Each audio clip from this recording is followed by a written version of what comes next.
Listen up, patriots, gaytriots, and natriots.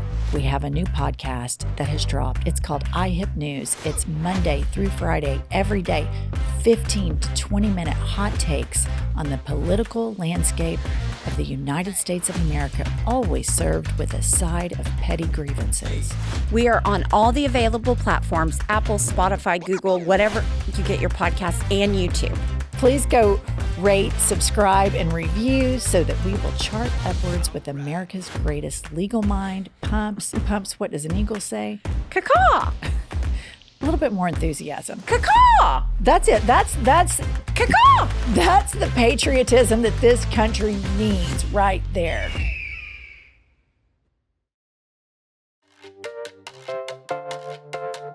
So are we supposed to start the podcast?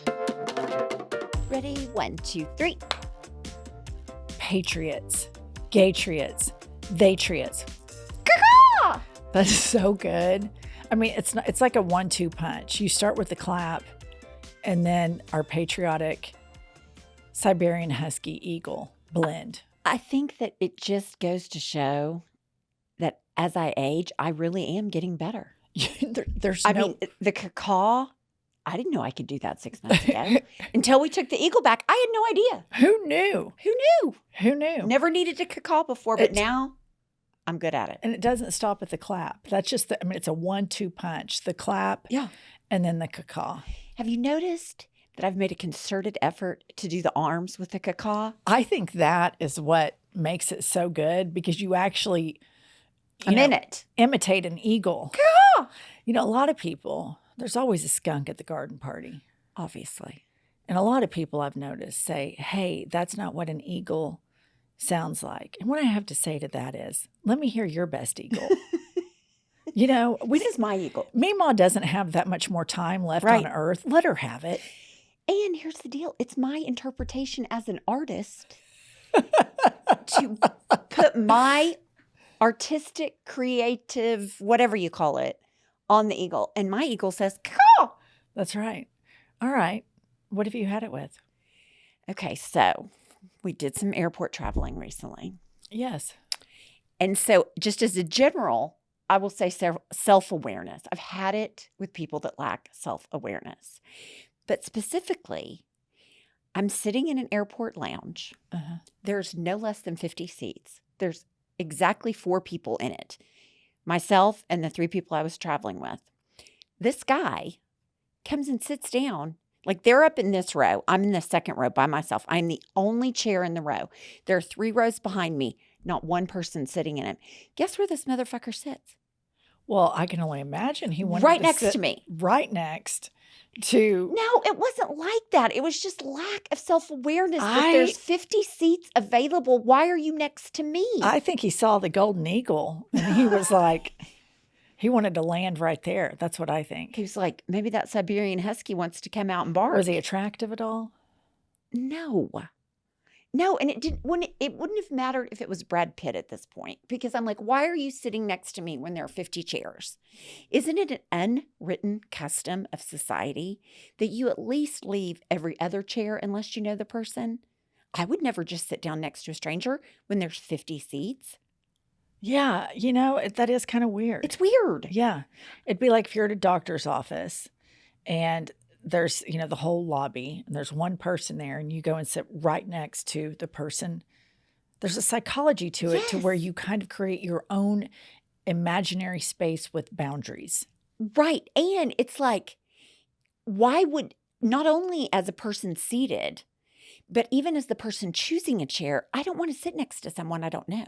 Did you get up and move? No, I gutted it out because I'm like, why should I move when he's being weird? I was here first. But I did kick my legs up over the side of the chair. In his space? In his space. And a then little what bit in happened? his space. He didn't even fucking move. It was like he was immune to social cues. I was on the outward flight with you on this trip. We took separate flights home. And I noticed I was sitting in the row in front of you, and you with Josh, and you were sitting with a friend of ours behind us. And within the first 5 minutes of the flight, the violations that are in complete contradiction to the principles that we hold at I've Had It podcast were immediately violated. Number one, it was nonstop talking from you. Number two, That's probably true. you were so loud. I heard every word that you said. I couldn't hear our friend Trisha's response to anything because she used her inside voice because we were, in fact, inside an airplane. But I could hear everything. And Josh said, God, she is loud and talks a lot. And I said, I know. But if you were to listen to I've Had It podcast, you would think that she was against such behavior. Here's the deal. I'm just loud. I'm just loud inside, outside, all the sides. Mm-hmm. I'm just loud. And yeah, I can't remember what we were talking about, but I was interested in it. So yeah, I don't realize how loud I am. And I do think that's one problem of living by yourself. I could hear. You don't know how loud you are. I could hear you through my noise canceling AirPods. God, that's bad. Yeah. That's really bad. And I just thought, are they ever going to watch their shows? Or does everybody in this tube have to suffer? I don't think I watched a show. It was just that No, short I don't little think you flight. did Yeah, I either. think I talked the whole time. Yeah, I do too. Yeah. Mm-hmm. All right, let me tell you what I've had it with. I've had it with very demure, very mindful. It was a great little clip. It goes viral on the internet. And then everybody copies it. Everybody does it. Everybody's writing, I'm very demure, very mindful. And it goes on and on. I see it all generations. And finally, one of the dorkiest dorks on Instagram that I know that is kind of a forced follow because of a history. Right. You know, you have a history with this person, not so much affection as you do history.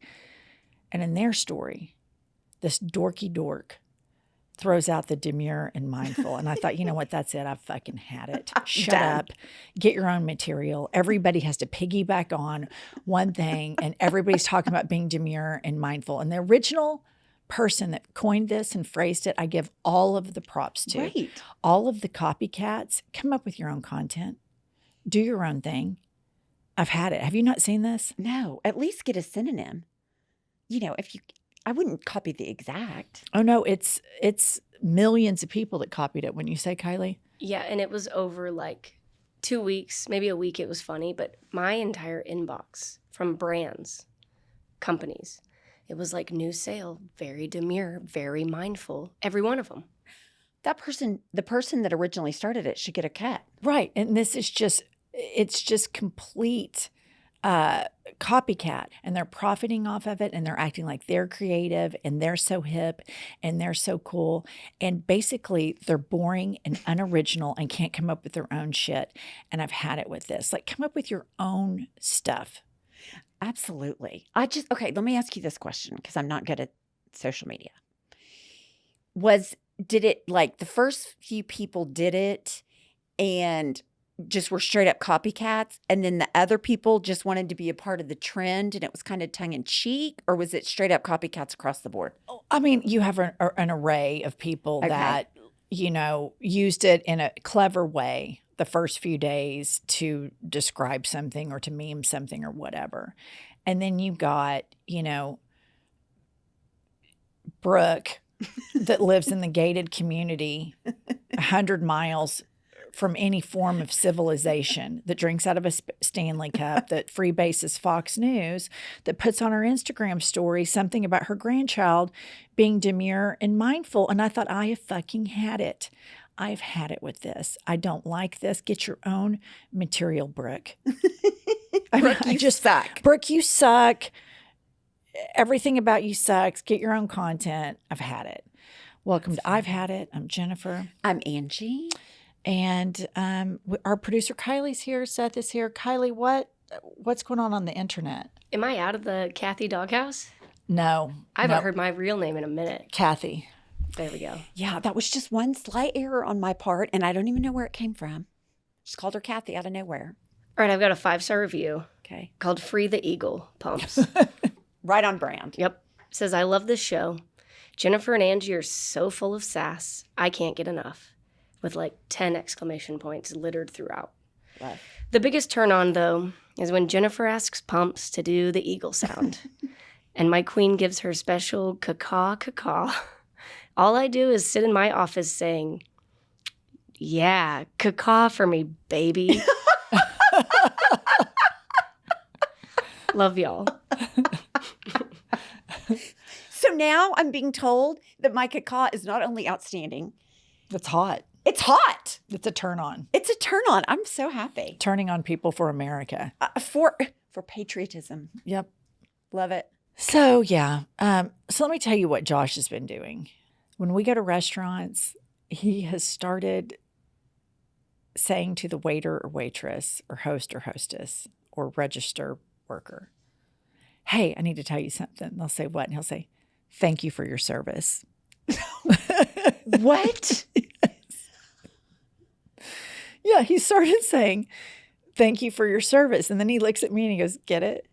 And he just thinks he's so hilarious. Yeah. And then he did this other thing the other day. So we were at Flower Child. We ordered our food, and ordering with Josh is miserable. Miserable. Because he's so psychotic. Mm-hmm. And it's his goal to try to stump the cashier with some sort of like fucked up special order. And so the waitress, the person at the counter eventually says, hey, do you guys want some sangria or a swirl or a margarita? And Josh goes, no, we're recovering alcoholics. I like snap my head and I go, I'm not the one that's been to rehab 5 times. So you're fighting at the checkout. Why are you lumping me into this? And I looked at the gal and I go, I'm not the alcoholic. He is. I just don't drink anymore. So basically, we're at restaurants and Josh is thanking people for their service. He's trying to lump me into his addiction. And we go and sit down and I just thought, what have we turned into? What is going on here? We're fighting at the cash register. He's and lying. Bringing a third he's, person in. He's lying. He's just making shit up. We're recovering alcoholics. I'm like, what, you and the frog in your pocket? What are you talking about? I mean, I looked at her and then they're both kind of looking at me and the people behind us are kind of looking at me. And I'm like, as we're leaving, I turn around. I'm like, I'm not the alcoholic. That's the kind of shit where the more you have to say it, you sound more like the alcoholic. You sound the most unhinged in that scenario by far. Totally. Let me tell you what Josh did to me the other day. We're ordering at the food, at the cash register. Okay. And he starts going, they said, okay, what's your phone number? And we'll text you when your order's ready. He starts arguing with this cashier about how that's not the most efficient way to get the food. And I looked at him and I go, he does not give a fuck, nor does he have any control over it. Shut the fuck up. Let's move on. Like, why are you giving restaurant advice to the cashier? I mean, it was banana. And here, it's like me on the airport, yak, yak, yak, talking. He's the worst offender at restaurants. He makes everything longer. He makes everything longer. He makes everything more difficult. I have nothing but empathy for the person that has to take his order. Yeah. And he's always in this like gotcha kind of mindset with restaurant workers. And it's this really weird, convoluted relationship. And I somehow get, triangulated into it. And it's a miserable experience from start to finish going to eat with Josh. From going through a drive-through is miserable because he tortures them. Fights about he doesn't want the receipt. Yeah, it's unbelievable. Yeah, I was able to witness it firsthand, and you go through a lot. And now he started this, thank you for your service. And thinks it's cute. He thinks it's just a real knee slapper. Yeah. Uh-huh. And here's the thing, he's got a great sense of humor. Yeah, Not he on does. that. All right, before we welcome our guests, I want to talk to you about the helicopter mom group me's Okay. that I'm somehow been added to. So, my youngest son is a senior in high school. Right. He's 18 years old. He's registered to vote. He can drive a car. He can wake himself up in the morning. He makes his own breakfast. He manages his own schedule. I'm involved in this senior mom group me that is so toxic and so codependent and so antithetical to any form of the way you should treat an 18-year-old person that you're trying to help transfer to adulthood. So I get all of these like, hey, you got to get your homecoming t-shirt. I'm reading this and I'm like, I'm not going to homecoming. Right. I don't need a t-shirt. I'm not going. I don't need to go. If Roman wants a t-shirt, Roman needs to advocate for it. So ultimately, I end up just ignoring the group me because I'm just like, I'm not in high school. I'm not a senior. When I was in high school, my mother was not involved in Never. anything like this. Never. Ever. If I needed something, the school told me. And if it required something from her, then I went and told her. Somehow this has all been twisted to where now the school contacts the parent, and then the parent is supposed to then find out from the child. And I just, anyway, so one of the moms in the group me sends me a text yesterday. Is Roman going to homecoming dance? And I was like, I don't know. I'll ask him. Why does she care? Well, because she's the one collecting the money for the homecoming dance dinner in this group me that I've ghosted. Right. So she's, instead of texting Roman, she's texting me. And I want to remind you and the listener, I don't go to this school. I'm not the homecoming queen. I have no intentions to go to the homecoming dance, to the homecoming dinner. This is a Roman issue and a Roman problem and requires zero parent involvement, in my opinion, other than, do you need money to buy a ticket? And here's your curfew. Beyond that, I don't know what my involvement should be in this because he's 18 years old. So finally, it just kind of sat with me and I just fired back.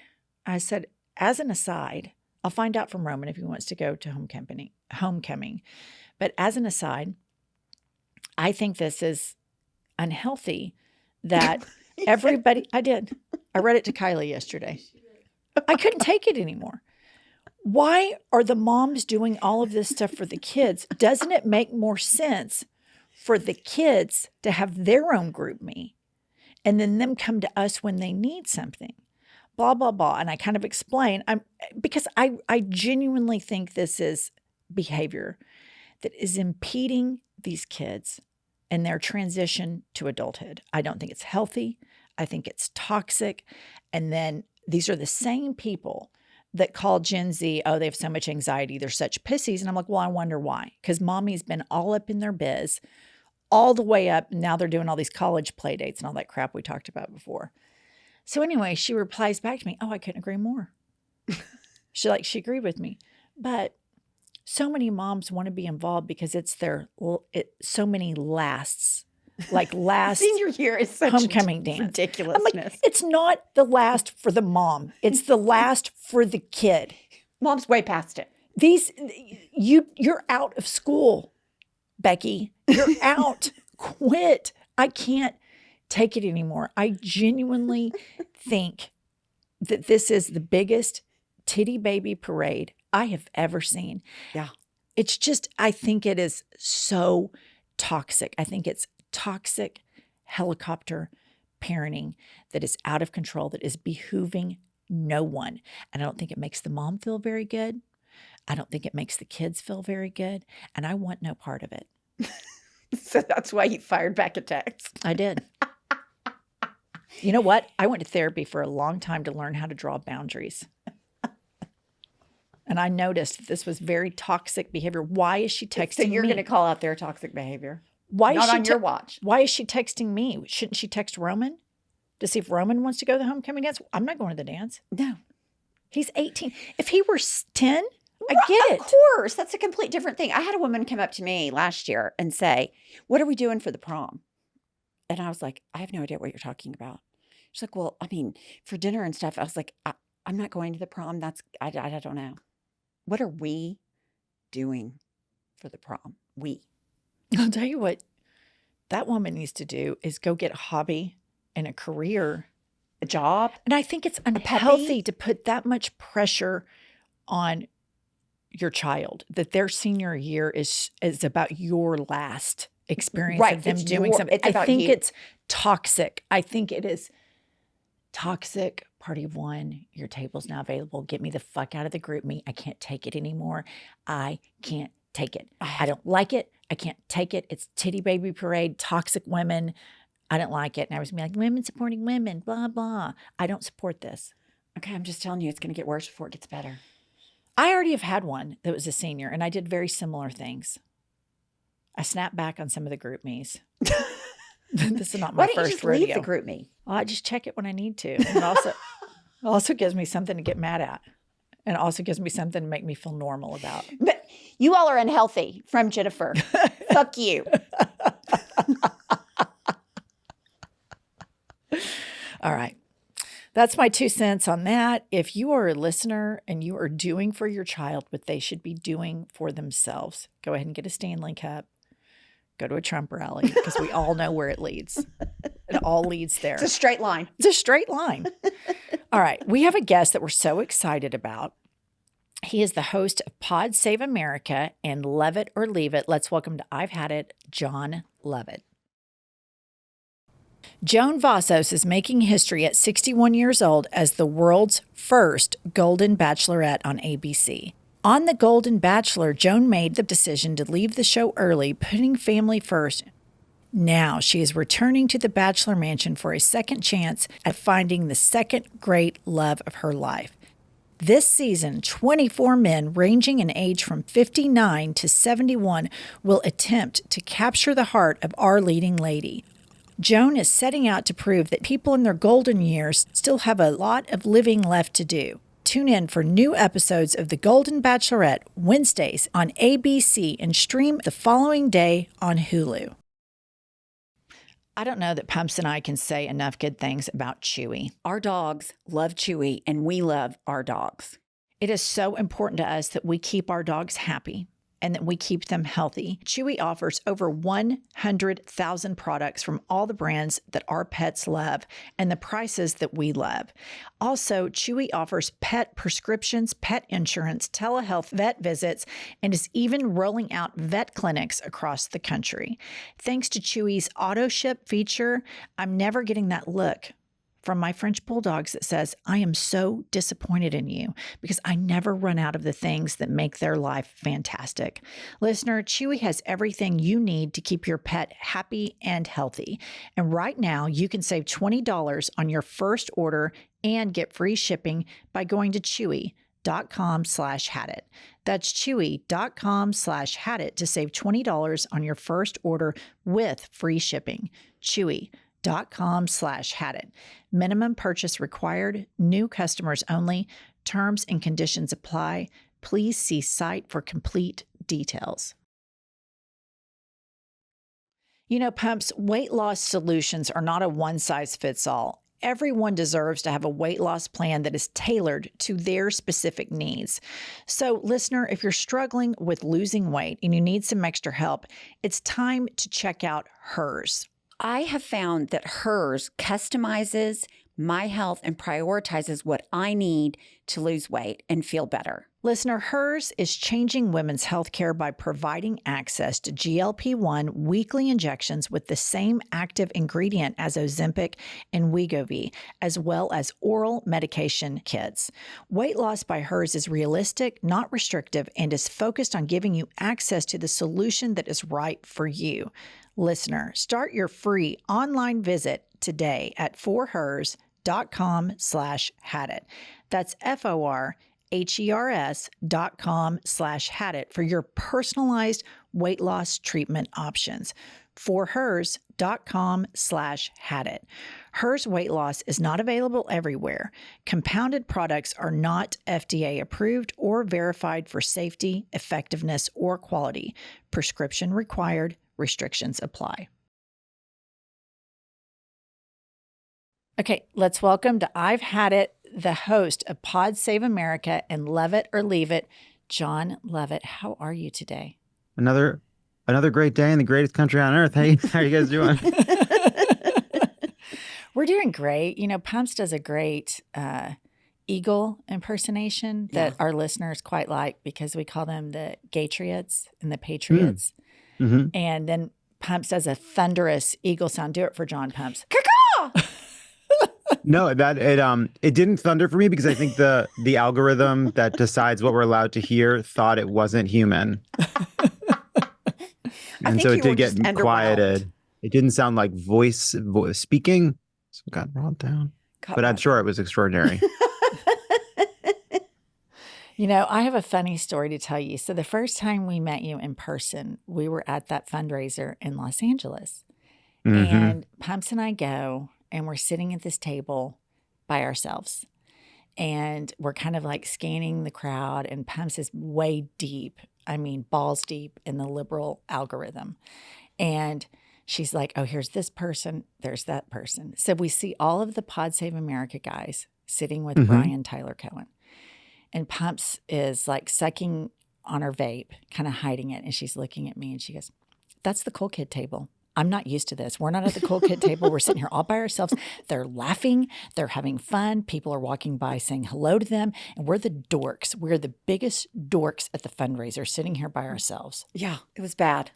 I've never been at, and I don't think it is actually physically possible for me to be at a cool kids table any more than you can have a square triangle or that you can go back in time and kill your own grandfather. I think it's logically impossible. So I think maybe you're good is what I'd say. No, I think you were definitely in that moment. It was a first for you, I guess, but I don't think it was. You were definitely at the cool kids table. I guess that was really more about you, though. It was really more about you projecting your own insecurities, right. I guess. Well, I'm just not used onto to others or yourself. Yes. Yeah. I'm not used to not being at the cool kids table. Well, how does it feel? I didn't love it. You know what? Spend 40 years at that table. You'll get used to it. You get used to it. You'll make it your own.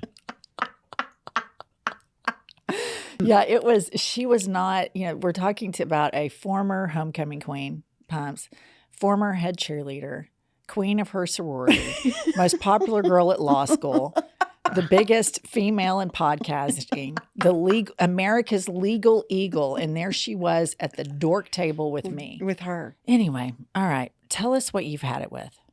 I think, look, politically, I think one of the things we have to always have had it with, but are not allowed to have had it with, is the fact that there is a massive effort. We have two choices between Kamala Harris, who is ultimately a mainstream Democrat, and she has a lot of work to do to show people what she'll do as president, how it'll make it a difference in their lives, and that's work that she has to do. But ultimately, we have a mainstream Democrat whose policies will be better for the vast majority of voters versus an out-of-touch, deranged Republican whose policies would be worse for the country on the whole, even if he was a normal person, and he is not. He's a dangerous buffoon. And we have a Herculean job. Basically, all Democrats are trying to figure out how to explain that choice to the American people. Republicans and their propaganda apparatus are doing everything they can to obfuscate that choice for the American people. And then we have the political press and observers who spend a lot of time trying to make a simple and static choice seem complicated and dynamic, because there's a lot of pages to fill and a lot of TV to make and a lot of stories to write. And the truth being kind of somewhat obvious and a little bit boring at this point, just isn't a great way to make content. So we end up in this endless cycle in which Kamala Harris is the protagonist and her every move is scrutinized, and she's expected to do an extraordinary amount of press and lay out her policies cleanly and honestly, while Trump is this antagonist who is allowed to basically say whatever he wants. And while there's plenty of attention on Trump's terrible things, on the whole, there is a bias towards assuming Democrats, and Kamala Harris specifically, have agency and must behave heroically, and Donald Trump is expected to be obnoxious and crass and deceptive. And we just sort of live in that environment, and it's not useful to talk about, and you can't spend your whole day lamenting it. You got to get your hands in the muck and just get practical and try to do everything we can to win. But I am today, as we head into the last basically 7.5 weeks of this campaign, I am frustrated by that endless reality, which leads us to these elections that feel like the stakes are total. And so that is my current frustration and thing I've had it with. Also, people are spitting their gums in the urinal. They're spitting gum out into urinals. And you are in a room that has usually at least one, but more likely more garbage cans. Right. You will walk by a garbage can to get to the urinal. You will walk by a garbage can after you finish using the urinal. If you spit your gum into the garbage can, it's gone. It's over. No one ever has to see it. No one ever has to deal with it. But if you spit your gum out in the urinal, you are saying, I want a human being with blood coursing through their veins, with love in their hearts, with hopes in their mind, to have to put on a glove and pick it up with their fucking hand. Why? Why are you doing that? What is the point? It's not easier. What are you, saving fucking time? You're saving time? I don't have time to spit this gum out into a garbage can. I'm here pissing now. I'm going to spit this gum into the one place in this room where someone has to touch it, where someone has to deal with it. And as if that person is so happy with the fact that part of their day is cleaning this bathroom. It's not a glamorous role. It's a job. It's a person that has to do that job.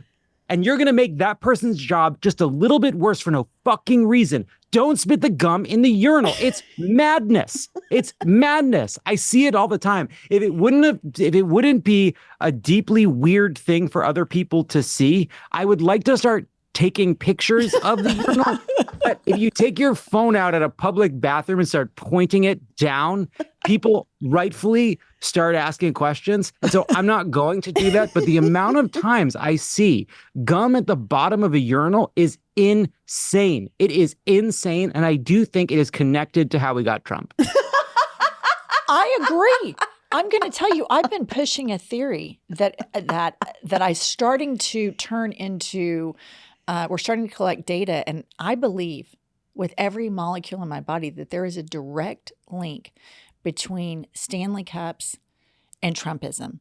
I think that once you start drinking out of a Stanley cup and you start buying accessories for your Stanley cup, and you get your Stanley cup a purse and a backpack and a tag, and this fetish culture, consumer capitalism about your cup and this hydration theater, the only place that can end is at a Trump rally. And so I agree that now we can start to, I think that probably if male Stanley Cup users probably spit their gum in the urinal. In urinals on their way to a Trump rally with their Stanley Cup.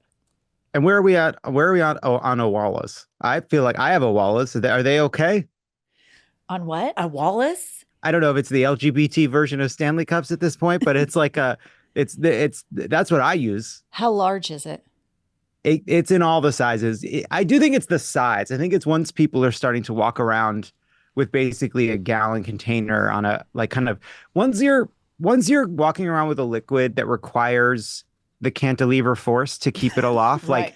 like once you're starting to think about like, oh, I need some more structure on this side, because when you pick it up, it kind of you're kind of realizing you have to kind of crunch your arm like this just to keep this part of it aloft. I don't know what my hands are doing is not. Now I can see myself behind you and I'm getting a little self-conscious, but I agree with you on the Stanley Cups. Well, here's what I think. I think if you are making a video about your cup and you're posting it on social media, I think if it requires a lot of schlepping and it becomes a part of your personality, and then you're buying multiple colors of these. So I don't know if the Owala's users are doing this. Maybe that's what I don't know about it. Maybe they're not advertising how thirsty they are. But all of these things lead me to be concerned about how thirsty everybody is. And then the lack of culture in America that you want to devote time and energy to filming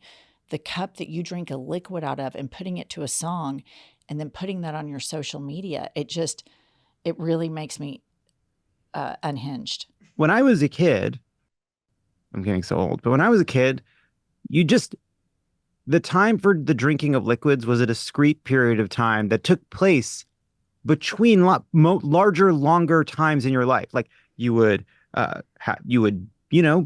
do things for a while. Then when you were thirsty, you'd have a drink, and then you'd go back to doing stuff. There wasn't a container of liquid that you took with you in every point. Like when I go into a meeting now, if I don't have a beverage with me, I feel like something's wrong. Like I'm part of this. Like I think a beverage, I'm always like, I have a beverage right here. Like the idea of being here for this conversation and not having some kind of a beverage, whether a Stanley Cup or not, is ridiculous. Like I always need to be having a liquid nearby. And like, that wasn't always the case. That's a strange new thing. And then I wonder, is it because the food is so salty? Is it because the food has made us all thirstier than we could have ever possibly been in the past? That's a What do great you think about that? Or is it a just great theory. Is it just like it's all the capitalism? It's, you hear hydrate, hydrate, hydrate, and water. Mhm. Think about how smart it is to bottle water and sell it. Like selling water is a fairly new thing over the total lifespan of our species to actually sell water. And so I think that's what it is. In Europe, you don't see, we just got back from Italy Sunday, Pumps and me. You don't see people walking around with these cups and always having a drink. They're still somewhat pure about this. No, I think that's interesting. Yes. And also like bottled water became so normal, or like basically like we underfunded and like undervalued infrastructure that brought this amazing system in which clean water comes to all of our homes through a faucet. And we're like, you don't drink from that. It's like, well, why not? No, you have a truck bring also separately a big vessel of water to various places. Like, I'm in an office, we have a water cooler. What the fuck is a what? Why? We can't get this out of the tap. We can't make this work anymore. But I'm not drinking that water out of the tap. I don't know why See, I'm and not. I'm not either. At some level, it's like I don't trust it. But why don't I trust it? When did we stop trusting it? And am I wrong? Like, what happened? What happened? Trump happened. It's all No, that his doesn't work. fault. But still, Everything. sure. Okay, now we're going to play a game with you called Had It or Hit It. Okay. Oh my God. Welcome to Had It or Hit It. I would hit it. Had it. Had it. I hit it every day, sometimes twice a day. Okay, Had It or Hit It reality TV. Hit it. Hit it. Hit it twice. Love it. More of it. It's great. And you're going to be on Survivor, or we're I was already on. I mean, I was on Survivor. You're going to see that I was on Survivor. It airs next week. But like, I have loved reality TV since I watched the pilot of Survivor, the first episode of Survivor, when I was in high school. And I have my problems with certain kinds of reality shows, like the Bachelor type reality shows make me very uncomfortable. The less competitive versions, like the Real Housewives type reality shows, are not my favorite thing. But give me people competing. Give me a challenge. Give me a race. Give me a design competition. Give me drag queens lip syncing. I'm in. I'm in. And by the way, people describe these things as guilty pleasures. Stop that. No such thing. You can't ironically watch television. right. It's not possible. You can't ironically watch television any more than you can ironically eat a cupcake. You want it. You're consuming it. You're enjoying it. Own that. I agree. Own that. You're not better than the thing that you love. Okay, but here's the deal. I have to know, because I've followed you for a long time. You Mhm. are a 5-star kind of guy, accommodation wise. So were you scared? No. Okay. Thank you for asking. Here's why. I like nice things, but I can take anything. Like obviously I really, really honestly, it's more about getting the value. Like, you tell me that I'm at a cheap roadside motel, I can handle that as long as I'm getting the value proposition of what I'm promised. if I'm promised a mediocre room with a thin towel for a good value, and if you're lucky, there's a box of cereal down in the lobby for free, great. That's the deal we made. That's the bargain. Right. I'm exchanging money for your services. These are the services I want. Now, if I'm at a 5-star, really nice resort, well, let's see. Let's see what you've got. Let's see what you've got. But that doesn't mean I can't sleep on the floor. Have done it, will do it. Where was I like nice things. I can deal with anything. That's very impressive. Okay, where was the Survivor? Where was the venue? Is that a secret, or can you tell? No, that wasn't a secret. It was in Fiji. Which is Oh, gorgeous. fun. Mm-hmm. I So- can't talk about it. You can't. I so can't when talk does about it. It's start? a When fascinating experience. It airs next week. Okay, I'm gonna watch it. I am too. To be honest, I've never watched a whole season because it made me so nervous. You mean, should try just- being honest. Yeah, I mean, that's what I'm saying. You think you're nervous watching it. Yeah. Yeah. Oh, I can't wait to see you.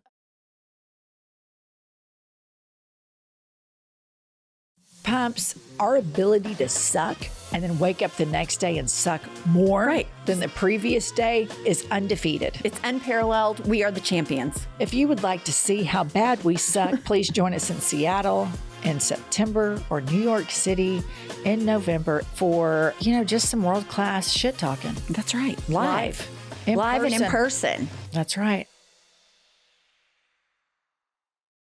Hey, listener, this episode is proudly brought to you by Lola V, an award-winning hair care line founded by the ever fabulous, ever iconic Jennifer Aniston.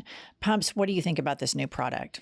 I absolutely love the Lola V products. I mean, at first I was like, I just want to be Jennifer Aniston's hair, but my hair has made such a difference with these products. It's smoother, it's softer, and it styles better. I particularly like the intensive repair treatment because it's clinically proven to repair and rebuild not just one, but all three types of bonds found in hair for truly stronger hair from the inside out. Listener, you must check out all of Lola V products at your local Ulta Beauty location to experience the luxurious scent for yourself, or head directly to their website at lolav.com. As our loyal listeners, you'll get an exclusive 15% off your entire order when you use the code HADIT15 at checkout. That's 15% off your order at LOLAVIE.com with promo code HADIT15. Please note you can only use one promo code per order and discounts can't be combined. After you purchase, they'll ask you where you heard about them. So please support our show and tell them that we sent you. Your hair will thank you. Joan Vassos is making history at 61 years old as the world's first Golden Bachelorette on ABC. On The Golden Bachelor, Joan made the decision to leave the show early, putting family first. Now she is returning to the Bachelor Mansion for a second chance at finding the second great love of her life. This season, 24 men ranging in age from 59 to 71 will attempt to capture the heart of our leading lady. Joan is setting out to prove that people in their golden years still have a lot of living left to do. Tune in for new episodes of The Golden Bachelorette Wednesdays on ABC and stream the following day on Hulu. Okay, had it or hit it, horoscopes. Had it, never wanted it. Don't need it. Find it repellent. I'll tell you something. And I don't know, are you horoscope people? No, I think it's ridiculous. Excuses. I think that people say, well, I'm a Pisces, so I forgot to do this. I'm like, no, you're a dipshit. That's why you forgot to do it. It has nothing to do with the month you were born. Yes. There was in, I think, either the 1600s or the 1700s in England, the city of London compiled all the reasons people had died in the city the year before. And they had your usual disease, accident, murder. But one of the listed causes of death was planet, because when they didn't know why you died, they ascribed it to the heavens. These people also didn't have toilets. We've come a long way. Right. Like, we've come a long way. We don't empty a bucket of our feces into the road through our shutters, right? Because we've grown and we've changed for the better. I find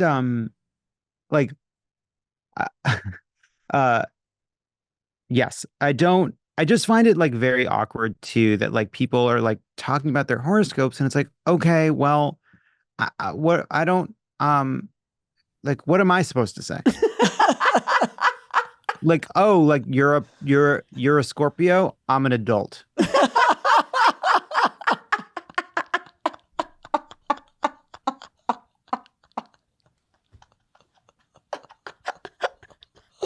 I completely agree with you. It makes me crazy how much emphasis people put on it. It is old. It's so dated. And the fact that people believe that somebody's personality or forgetting to do something, forgetting to feed your dog is because of the month you were born in, it drives me fucking crazy. And then when they start talking about the cusp, I'm on the cusp. Then the cusp. It gets ornate where it's like I'm a Leo with a Pisces rising and a Saturn moon. Like what? Hey, 2 points. One, You live in the light that science provides you.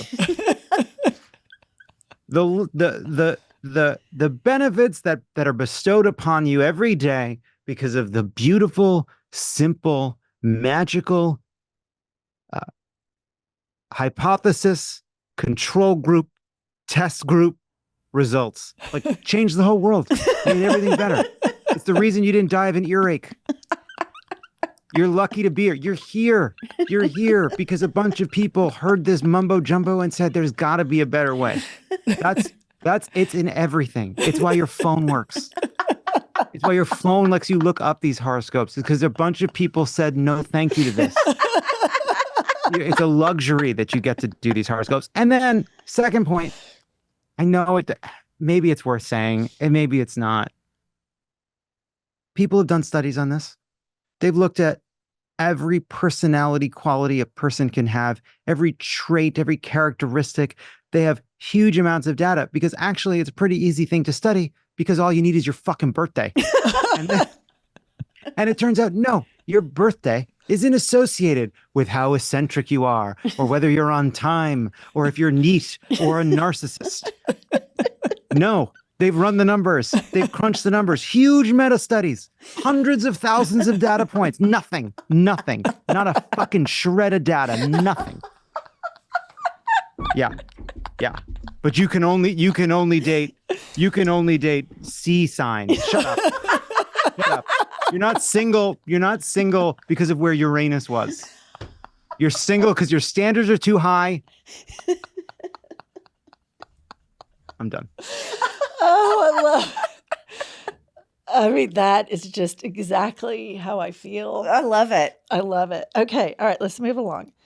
Had it or hit it team building exercises. I have to be careful here. Did you do this? Because I have inflicted. Well, no, it's because I've inflicted team building exercises on some of the people in this very room. Here's what actually ends up happening for me in team building exercises, which is I start out by having had it, but by the end, I realize, oh, it was good that we did this. I hit it. You know what I'm saying? Yeah. So in the future, it's a bit like reading an old novel. I don't want to read it, but I'm glad I have read it. I don't want, I before it happens, I've had it, but after, I'm glad we hit it. What's an example of a team building exercise that you've led your staff into? Well, you lock everybody in a room and it slowly fills with water and you have to find a way out. Like that sort of thing. Just that mild fake drowning. Right. That classic one. Yeah, got it. Okay. Had it or hit it, Nancy Pelosi. Hit it. Nancy Pelosi. So this was a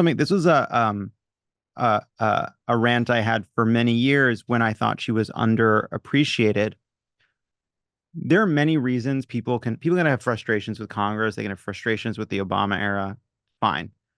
None of them really ought to be laid at the feet of Nancy Pelosi, who managed to get the Affordable Care Act through even after Senator Ted Kennedy died, which I will not go into the details of how she did it or how she was part of making it possible, but it was extraordinary.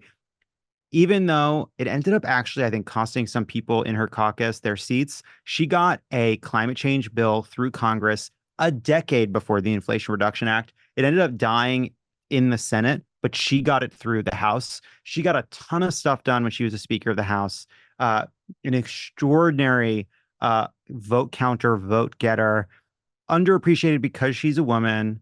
And so it's been interesting to see in just the last couple of months, like how she got this sort of credit around around Biden stepping aside, because I think it's like her doing the kind of thing she's always done, which is just like know how to move behind the scenes. If you watch the documentary footage or the footage of Nancy Pelosi during the insurrection, just seeing how like tough and smart and thoughtful she is about her role, like what she wants the people around her to do, who she's calling, how she's working the phones, like just an amazing person. I agree. Not always the best communicator, but I don't care. I love her. I love when during Trump's when he was president, during one of his State of the Unions, how she very patronizingly like clapped to him, and then when she tore up her speech, and then the one where she walks in, she says, "I would say good morning to you, but it isn't one." And we saw her at the DNC. And we saw you there too. And we saw her walking, and we were waiting to go into like a recording room. And she walks by, and she has a couple of people with her in heels, 82, 83 years old. Yeah. And she was just, I was so starstruck. I was Totally. just like, oh my God, she's a goddess. I absolutely love her and have followed politics for a very long time and think that she has been so instrumental and doesn't really seek out a lot of credit for what she's done. She's more about keeping people in line and keeping things in order. I like her a lot. Okay. Had it or hit it, irritable bowel syndrome. What kind of sick freak is like, no, I'm a huge fan of that. What kind of question is that? No, I love it. I love it when people only can sit on the aisles during movies. Well, I think our producer looked up that maybe you struggle with this. What the fuck? Kylie? Where? Is Kylie, this on where'd the you get internet this? somewhere? He posted at the state fair and thanked Lactaid. Oh, excuse me. All right. Listen. No. I see with the confusion. You thought I have IBS. The way you pronounce that is Jewish. That's the pronunciation of that word, which is, of course, yeah, occasionally I got to take a Lactaid, but that's just because I'm an Ashkenazi Jew. I'm a desert person where there weren't cows where we started. There wasn't dairy where we started, and so where we ended up, we need a little help to process it because we're desert people. But that's not IBS. I mean, listen, by the way, I just want to also be clear. I think I've reacted a little unfairly. There's nothing wrong if you have IBS, and I don't want to shame people who have it. I shouldn't have reacted so harshly to being told on the internet I have IBS, which I don't. But if I did, I'd proudly tell you. But no, I just listen. I have, I think, I have my eyes and my stomach. I think like my stomach is Jewish. My eyes, I think, are a hearty Midwestern Lutheran, and so there's a dissonance there. Lactate is required. That's all. Last one, had it or hit it, Kamala Harris. We have to hit it. Have We simply have to hit it. And like, if you're listening to this, wherever your head's at, we have 50 some odd days to stop Donald Trump. Kamala Harris will not solve all of life's problems, but we can't solve anything unless we have a reasonable, smart, capable person in the job of president who cares more about the country than destroying their enemies and complaining and being applauded and being celebrated. Like, there is such danger ahead if we don't stop Donald Trump in his tracks, and we have so many opportunities if we do. If we elect Kamala Harris, like, there's going to be opportunity to put pressure on her to achieve a whole bunch of things. We may still have to protest from time to time. We may be frustrated from time to time. There may be compromises we disagree with from time to time. But we get the opportunity to do politics, to be part of a democracy with a president who values democracy. Everybody can help over the next 50 days. If you go to votesaveamerica.com and you sign up, we will give you ways. Vote Save America is our nonprofit that basically the theory is, we know you're deluged with information. We know you don't know exactly where to put your money or your time. We will give you the simplest and most effective ways you can help right now. When people don't trust the news, when people don't trust politicians, they trust their friends, they trust their neighbors, they trust somebody from their community knocking on their doors. This race will be decided in a few states by a few thousand votes. If you've never volunteered before, you do it once, you realize why so many people do it. Just give it a shot. If you do more than you did last time, if everybody listening does just a little bit more than they did last time, we will win. So please sign up at votesaveamerica.com because I want to get a good night's sleep in 2025, don't you? Yes. Yes, I completely agree. Jon Lovett, thank you so much for joining us. Thank you for having me. Yes, we'll direct everybody to Vote Save America in our show notes. And I really feel like we're getting cooler. Just by knowing you. I mean, he's on the pod. He's on the pod, so we must be a little bit Yeah. cooler. And you know what? I feel like I got cooler too. because it's not this is America, and coolness is not a cake we're slicing. Everybody can do it. Everybody can have it. All and the signs. And coolness begets coolness. It's a renewable resource, and that's the beauty of it. That's the beauty of it. All right. Thanks, John. Thanks, John. Thank Loved it. I love him. I love Jon Lovett. I would go on Survivor just to be with John. To spend time with John. Just to spend time with John. And we all know I'm not outdoorsy at all. I'd like to say that I'm really proud of us for something. When we were at that fundraiser in Los Angeles, sitting at Dorky McDorkerson table, I mean, just the two biggest dorks at the venue. We were rock, paper, scissoring for And we sakes. saw the cool kid table. Yeah. Where Jon Lovett was at the cool kid table and Brian Tyler Cohen was at the cool kid table.